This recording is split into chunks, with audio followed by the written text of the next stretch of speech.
오늘 본문을 바탕으로 주를 기쁘시게 하는 자가 되기를 힘쓰노라라는 제목으로 하나님 말씀 증거하겠습니다.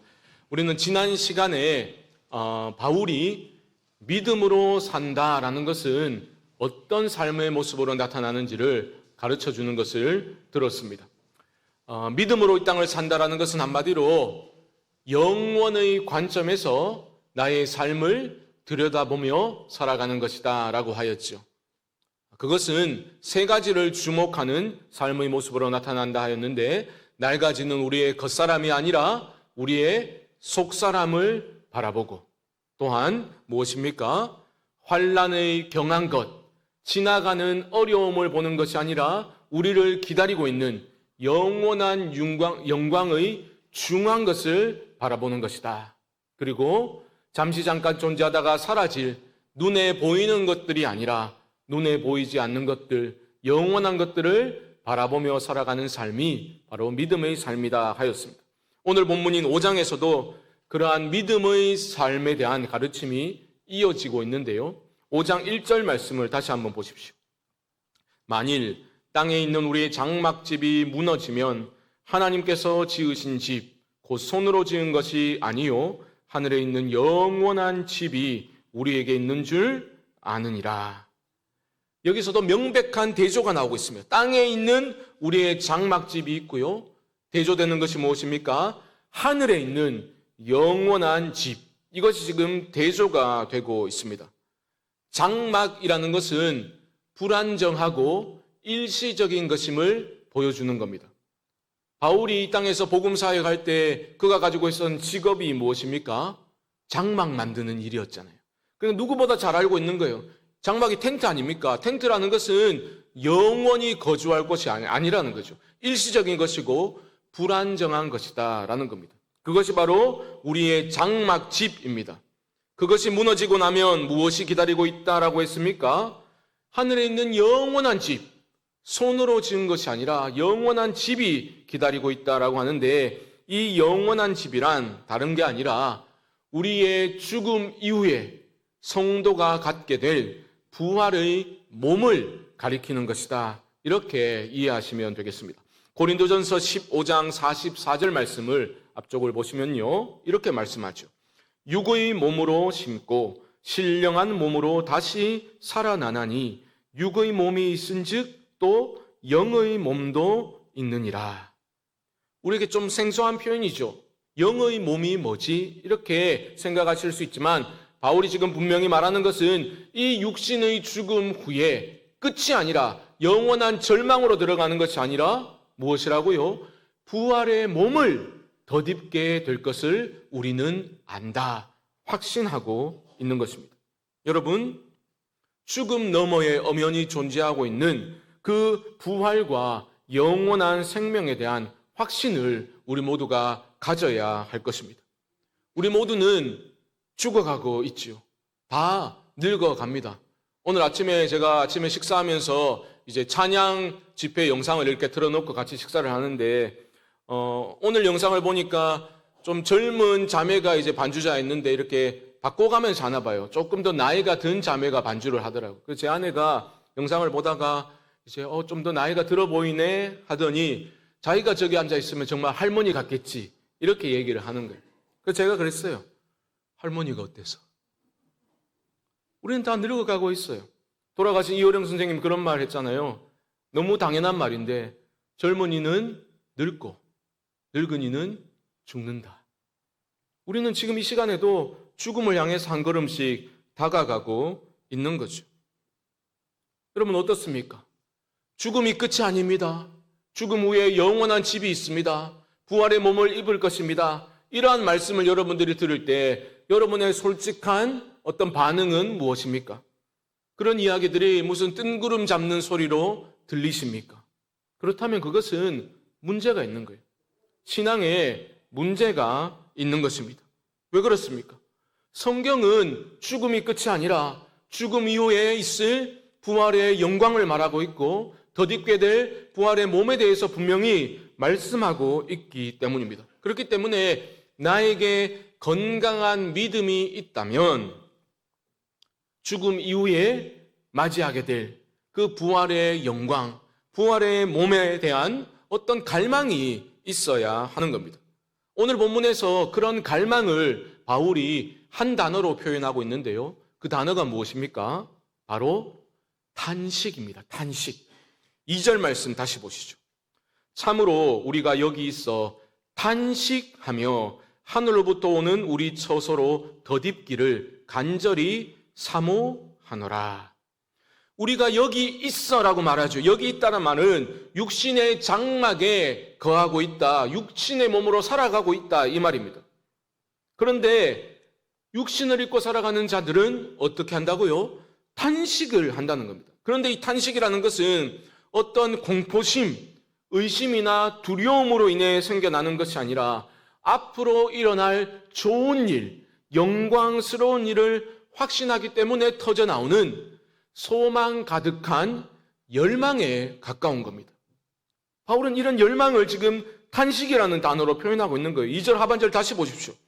하늘로부터 오는 우리 처소로, 부활의 몸입니다. 이게 부활의 몸으로 덧입기를 간절히 사모하노라. 기대를 가지고 열망하는 모습이 바로 간절히 사모하는 것 아니겠습니까? 여기서 처소라고 하는 것은 장막과는 다른 거예요.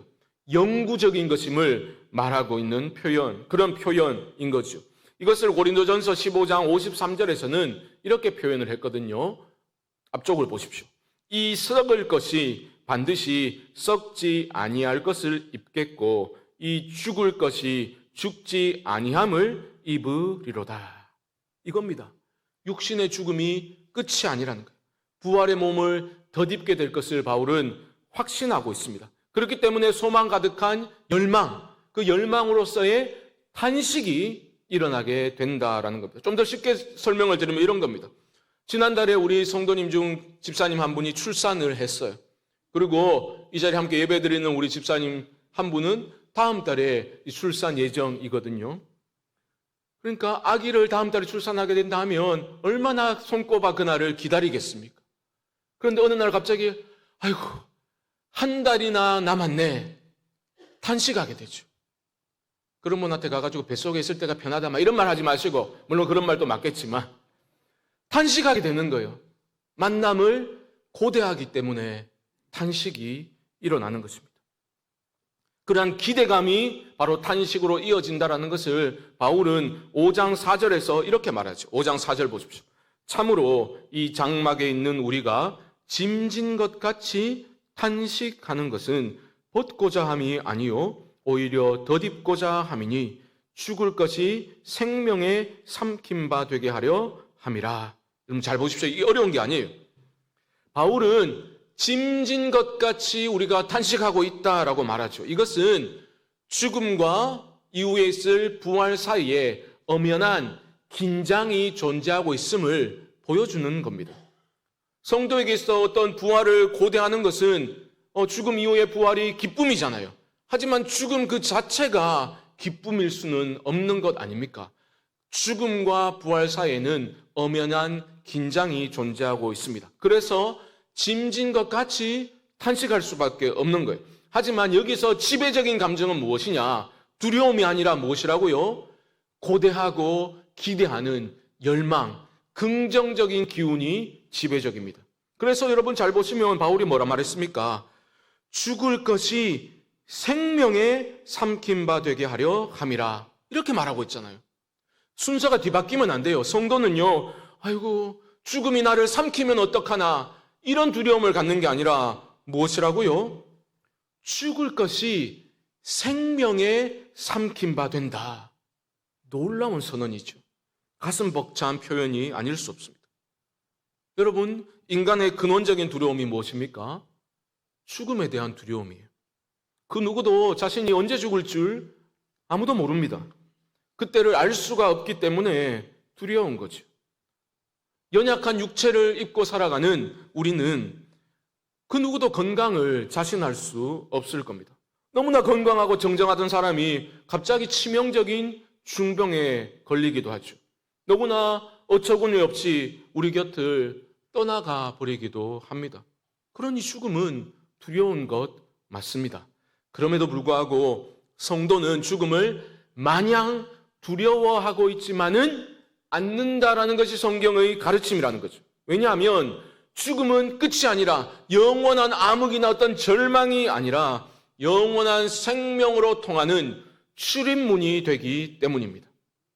우리의 죄 문제를 십자가에서 완전히 해결해 주셨지 않습니까? 우리는 믿음으로 그 대속의 은혜를 힘입어 영원한 생명을 얻게 된 겁니다. 그리고 성도는 죽음을 통과하여서 온전한 부활의 몸을 입게 되는 겁니다. 그래서 어떤 면에서 성도는 그 부활의 날을 고대하며 이 땅을 탄식하며 살아가게 되는 거죠. 저는 말씀을 준비하면서 그런 생각을 해보았습니다. 저희 내면을 점검해 봤거든요. 저는 부족한 가운데서도 우리 교회가 정말 하나님 앞에 바로 서기를 간절히 바라면서 교회를 섬기고 있습니다. 하지만 죽음 이후에 부활의 몸을 입고 영광 가운데 내가 사모하는 주님을 얼굴과 얼굴을 대하여서 섬기고 그렇게 교제할 것을 너무나 고대하며 살아가고 있습니다. 이것은 그냥 확 죽고 싶다 이런 말이 아니에요. 저는 가정에서도 너무 행복합니다. 또 늘 부족함을 느끼지만 교회를 목회하면서도 나름 보람도 있고 의미도 있고 기쁨도 있습니다. 하지만 저 천국에서 누리게 될 그 영광과 기쁨과 평안과 행복을 마음에 그려볼 때에 너무나 그날을 고대하지 않을 수가 없더라는 거죠. 좀 조심스럽긴 하지만 우리 성도님들을 생각할 때도 그렇습니다. 우리 가운데 특별히 우리 모두가 부활의 소망 가운데 살아가야 되겠지만 참으로 육신의 질병으로 인해서 교회에 오랫동안 나오지 못하는 분들, 장기간 투병하고 있는 성도님을 위해서 날마다 기도할 때 한 번씩 그런 생각이 들거든요. 그런 분들 중 어떤 분들은 정말 제대로 평생에 마음껏 한번 힘차게 달려보지도 못한 분들, 그런 분들 훗날 주님이 부르시면 그 어떤 장애도 없이 어떤 제약도 없이 온전한 몸과 마음으로 마음껏 달리게 되리라. 그 영광을 눈을 크게 떠서 바라보고 그 영광을 목이 터져라 소리 높여 아름답게 찬양하는 날이 오게 되리라. 그날을 고대하며 어려운 현실을 이겨내기를 그렇게 기도하게 되는 거죠. 누가 감히 이런 신앙의 열망을, 성도의 탄식을 현실 도피적인 신앙이라고 가볍게 넘길 수 있겠습니까? 영혼의 관점이라는 것은 과거와 현재와 미래를 포함하는 것이다 말씀드렸지 않습니까? 물론 우리는 무슨 영적 축지법을 동원해서 미래로 건너가서 살 수는 없어요. 하지만 믿음으로 바라는 것들을 지금 여기에서 맛보고 누리며 살아갈 수는 있습니다. 그것이 바로 믿음은 바라는 것들의 실상이라는 그 성경 말씀이 가르치는 바입니다. 그러니 성도는 열망해야 되는 거죠. 고대해야 하는 것입니다. 이것이 어쩌면 우리의 신앙이 살아있는 신앙인지를 가늠할 수 있게 해주는 그러한 중요한 증거가 되는 거죠. 왜냐하면 그러한 부활을 사모하는 열망, 탄식은 내가 만들어내서 짜내서 생기는 것이 아니라 하나님이 주시는 것이기 때문이죠. 5절 말씀을 보십시오. 곧 이것을 우리에게 이루게 하시고 보증으로 성령을 우리에게 주신 이는 하나님이시니라. 무슨 말입니까? 성도가 부활의 날을 고대하며 탄식할 수 있다는 것은 성령께서 하시는 일이라는 거예요. 성령이 내 안에 살아 역사할 때에 성도는 미래를 영광스럽게 임할 그 부활의 때를 바라보며 탄식하게 된다는 겁니다. 그러니까 건강한 성도의 삶에는 두 가지가 끊이지 않습니다. 바로 경탄과 탄식이죠. 깨어진 세상, 구원의 완성을 향해 걸어가고 있기 때문에 늘 성도는 경탄하면서도 탄식합니다. 죄로 깨어진 세상이긴 하지만 우리는 하나님의 은혜를 체험하잖아요. 일상에 깃든 하나님의 은혜를 발견할 때가 있잖아요. 그 일상의 신비를 깨닫게 될 때 우리는 뭘 합니까? 경탄하지요. 하나님 창조하신 아름다운 자연을 보면서 나도 모르게 경탄이 터져 나올 때가 있지 않습니까? 그것이 내 안에 건강한 지금 믿음이 있다는 증거인 거죠. 동시에 이 땅에 속한 자가 아니라 성도는 저 천국 본향을 바라보며 걸어가고 있는 나그네요 순례자로 살아가고 있는 것 아닙니까? 그러니 그날을 고대하며 탄식하게 되는 거죠. 저는 여러분들의 삶에 주님의 은혜로 말미암은 경탄과 탄식이 계속해서 이어져 갈 수 있기를 주님의 이름으로 축복합니다. 이어지는 6절로 10절 말씀을 보면 그렇다면 어떻게 살 것인가? 이 땅을 어떻게 살아가야 하는가? 바울의 가르침이 이어지고 있습니다. 그날을 고대하며 탄식하며 산다는 것은 소위 영적인 삶이라는 미명하에 이 땅의 현실을 외면하거나 아니면 초월해서 살아가는 것이 아니다라는 것을 바울이 강조하고 있습니다. 그 누구보다 탄식하는 건강한 성도는 그 누구보다 이 땅을 흠이 없는 도덕적으로 윤리적으로 흠이 없이 또한 성실히 살아가는 모습으로 나타나게 된다라는 거죠. 그게 바로 그 기준이 무엇입니까? 9절 말씀 보십시오. 9절 함께 읽어봅시다. 9절 시작. 그런즉 우리는 몸으로 있든지 떠나든지 주를 기쁘시게 하는 자가 되기를 힘쓰노라. 아멘. 몸으로 있든지 떠나든지라는 말은 내가 사나 죽으나 이 말이에요. 내가 사나 죽으나 어떤 삶을 목표로 살아가야 된다고요? 주를 기쁘시게 하는 자가 되기를 힘쓰는 것. 이것이 바로 이 땅을 살아가는 성도들의 마땅한 삶의 태도다라는 거죠. 여러분 잘 보셔야 됩니다. 지금 바울은 자신을 공격하고 비방하고 있는 자들에 대한 자기 변호를 하고 있는 거잖아요. 그들은 뭐라고 비방했습니까? 사도 바울을 보라고. 변변화 추천서도 없고 맨날 저렇게 밥 먹듯이 고난을 당하는 거 보니 저는 사도가 아닐 뿐더러 그의 사역에는 영광이 없다라고 비방을 했잖아요. 그런데 사도는 그게 아니다. 고난 중에 드러나는 역설적인 영광을 오히려 힘주어 강조를 했지 않습니까? 그러면서 고난 문제를 다루다 보니 주제가 지금 확장되고 있는 거예요. 어두운 현실이라 볼 수 있는 노화의 문제, 또한 죽음과 죽음 이후에 반드시 있게 될 심판의 그 주제까지 확장되고 있는 겁니다. 그런데 이러한 주제의 확장은 우연이 아니라 바울의 의도가 담겨 있습니다. 왜냐하면 고린도 교회에 부활과 관련된 잘못된 믿음이 들어가서 교회 안에 큰 문제가 일어나고 있었기 때문입니다. 부활에 대해서 성도들이 심각한 오해를 했고 그 오해가 잘못된 삶의 모습으로 교회 안에 나타나고 있었다는 겁니다. 그들이 가지고 있었던 문제를 신학적으로는 이렇게 표현합니다.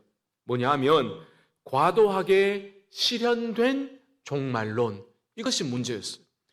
과도하게 실현된 종말론을 어떤 이들이 가르쳤고 성도들이 받아들여서 문제가 생긴 겁니다. 이게 뭐냐 하면 어떤 사람들은 이미 우리는 부활의 주님과 함께 하고 있다고 그렇게 주장을 하면서 이 땅에서 내가 어떻게 살아가든 그건 아무런 문제가 되지 않는다라고 주장을 했던 겁니다.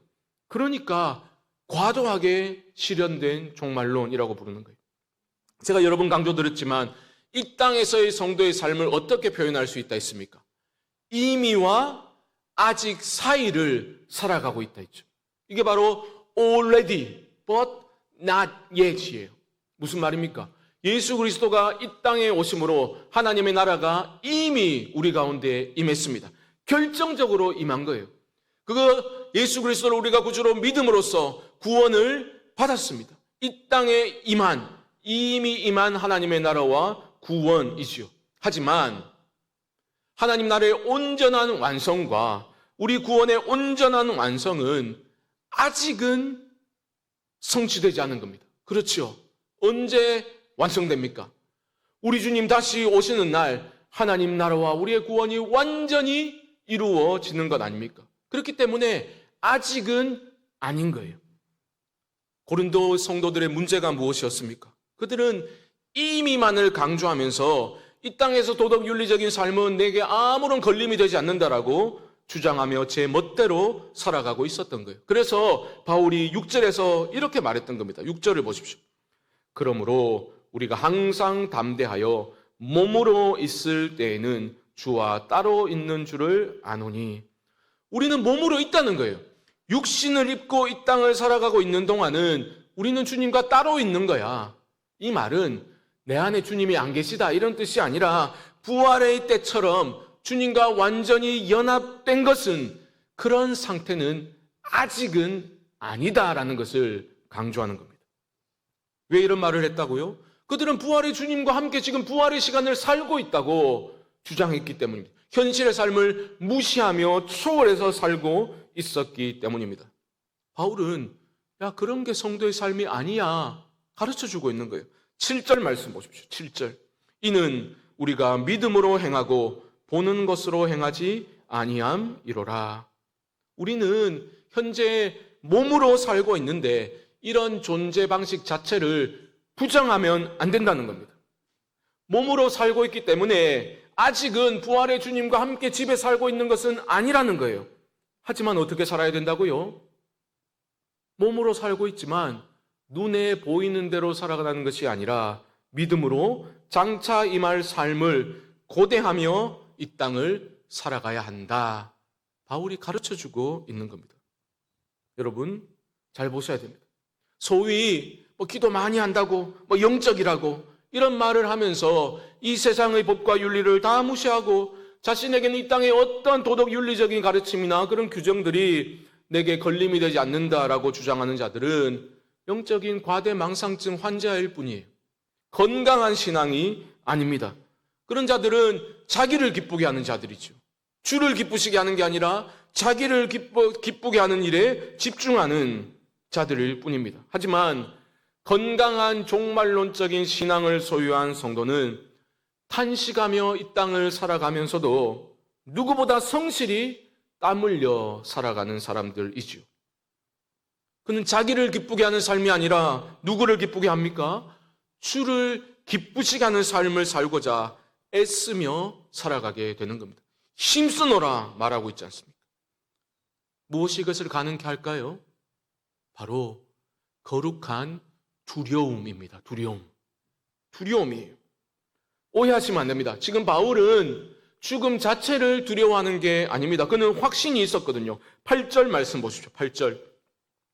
우리가 담대하여 원하는 바는 차라리 몸을 떠나 주와 함께 있는 그것이라. 확신하고 있다고요. 죽음을 두려워하고 있는 것이 아니라 죽음 이후에 임하게 될 그 부활의 영광을 바울은 확신하고 있었습니다. 하지만 동시에 바울 안에는 무엇이 있었다고요? 거룩한 두려움이 있었다. 거룩한 두려움이 무엇입니까? 10절에 이렇게 나옵니다. 10절 보시면 이는 우리가 다 반드시 그리스도의 심판대 앞에 나타나게 되어 각각 선악간에 그 몸으로 행한 것을 따라 받으려 함이라. 이게 바로 거룩한 두려움이었죠. 이 두려움이 바울로 하여금 이 땅을 나를 위해서가 아니라 주를 기쁘시게 하는 삶을 살아가도록 힘쓰도록 이끌어 주었던 겁니다. 바울은 확신하고 있었습니다. 우리가 훗날 우리 모두가 그리스도의 심판대 앞에 서게 될 것이다. 그때 선악간에 우리 몸으로 행한 모든 것을 판단받게 될 것이다. 그것을 알고 있었기 때문에 두려워했습니다. 정죄받고 지옥에 떨어질 것을 두려워한 것이 아니었습니다. 하지만 여러분 역으로 한번 생각해 보십시오. 구원의 확신이 내게 충만하다고 해서 우리가 그리스도의 심판대 앞에 설 때에 탱자탱자 거리면서 휘파람을 휙휙 불면서 그리스도의 심판대 앞에 설 수 있겠습니까? 불가능한 일이죠. 우리의 언행심사를 다 알고 계신 그리스도의 심판대 앞에 두려움을 가지고 서는 것은 지극히 당연한 일입니다. 오히려 그런 거룩한 두려움이 내게 있다는 것은 지금 하나님께서 내 안에서 일하고 계시다는 증거가 되는 거예요. 불신자들을 생각해 보십시오. 복음을 비웃는 자들을 생각해 보십시오. 그들 안에는 이러한 두려움이 전혀 발견되지 않지 않습니까? 여러분 스스로에게 한번 질문해 보십시오. 나에게는 이러한 거룩한 두려움이 살아 움직이고 있는가? 중요한 질문입니다. 말씀을 정리해 보겠습니다. 사랑하는 성도 여러분, 미래의 영광을 소망 가운데 바라보시며 이 땅에서 탄식하는 존재로 살아가실 수 있기를 바랍니다. 성령이 내 안에 살아 역사하고 있다면 우리는 탄식하는 삶을 살아가게 됩니다. 이 땅에 썩어질 것들에 매몰되어 집착하며 살아가는 것이 아니라 자기를 기쁘게 하는 삶에서 여러분 벗어나실 수 있기를 바랍니다.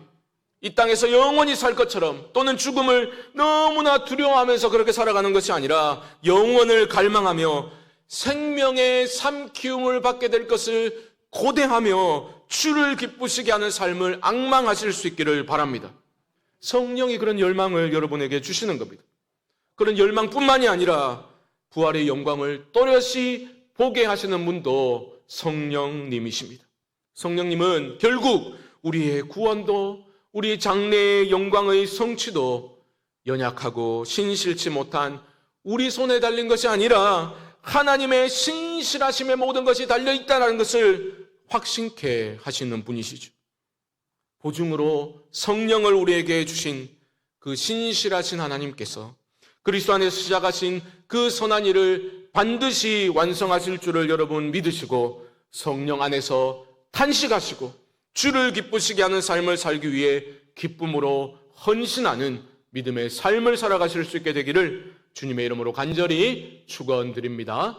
지금은 우리 주 예수 그리스도의 크신 은혜와 하나님 아버지의 무한하신 사랑하심과 성령님의 교통하심이 성령 안에서 부활의 몸 입기를 갈망하며 탄식하는 삶, 거룩한 두려움을 가지고 주를 기쁘시게 하는 삶을 살기를 소망하는 사랑하는 성도님들의 심령 가운데 지금부터 영원토록 함께 있을지어다.